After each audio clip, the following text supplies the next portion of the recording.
আমি পাপী, আমার বাবা পাপী, আমার দাদা, আমার 14 গোষ্ঠী পাপী। কিন্তু এই পাপীদের মধ্যে বিষ্ণু বলেন শ্রেষ্ঠ পাপী ওই পাপী যেই পাপী পাপ করার পরে তওবা করে কার কাছে? তোমরা এই 14, 15, 16 বছর 20 বছর বয়সে তোমরা কোনো মহিলার সাথে অবৈধ সম্পর্কে লিপ্ত হয়েও না, আমি অনুরোধ করলাম। তোমার জন্য আল্লাহ যে রিজিক রেখেছি তুমি পাবা ইনশাআল্লাহ, আস্থা রাখো আল্লাহর প্রতি।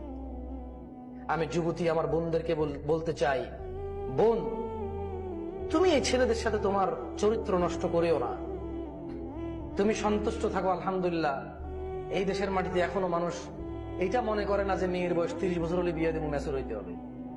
আলহামদুলিল্লাহ তোমার একটু যখন তোমার যৌবন দেখা দেয়, তোমার বাবা মা তোমার জন্য ভালো সিদ্ধান্ত নিয়ে নেয়। আজকে নওজোয়ান তোমাদের সক্ষমতার সময়, সুস্থ সবল সময়। হাজার হাজার ঘন্টা অনাদরে অবহেলায় নষ্ট করে দিল। একটা 24 ঘন্টা বলতে পারতা না যে কি করছো, একটা সপ্তাহ হিসাব দিলে পারতা না কি করেছো। 365 দিনের একটা বছর পার করছো, কোনো দিন ফজরের নামাজ পড়ো নাই। এত বড় দুর্ভাগা, এত বড় বদনসিব মুসলমানের বাচ্চা হলো কেন? একটা 24 ঘন্টা চলে গেছে, একটা সেজদা কপালে জোটে নাই। ছি ছি ছি, অভিশপ্ত তোর জীবন। থু তো তোর কপালে, থু থু তোর কপালে, নাফরমান।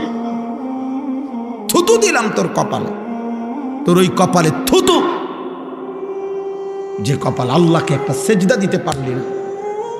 আরেকবার বেটা মিলাইস, বেটা নিজের পরিচয় মিলাইস। এই পরিচয় মানুষের সাথে মিলে নাকি রাস্তার কুত্তার সাথে মিলে, মিলায় দেখিস বেটা। কুত্তারে একবার জিজ্ঞাসা করিস, কোন নামাজিকে একবার জিজ্ঞাসা করিস যে হে নামাজি আপনি মানুষ কেন?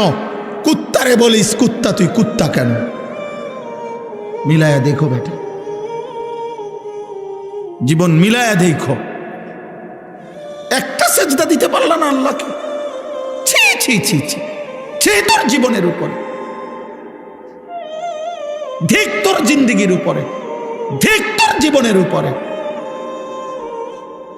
وترك الصلاة أعظم من الزنا وأعظم من شرب الخمر، حتى لو كان يقر بالصلاة، يقول الصلاة واجبة وإن شاء الله أني بصلي وأسأل الله تبارك وتعالى يغفر لي وكذا، ولا يصلي، هذا مجرم أكثر من الزنا.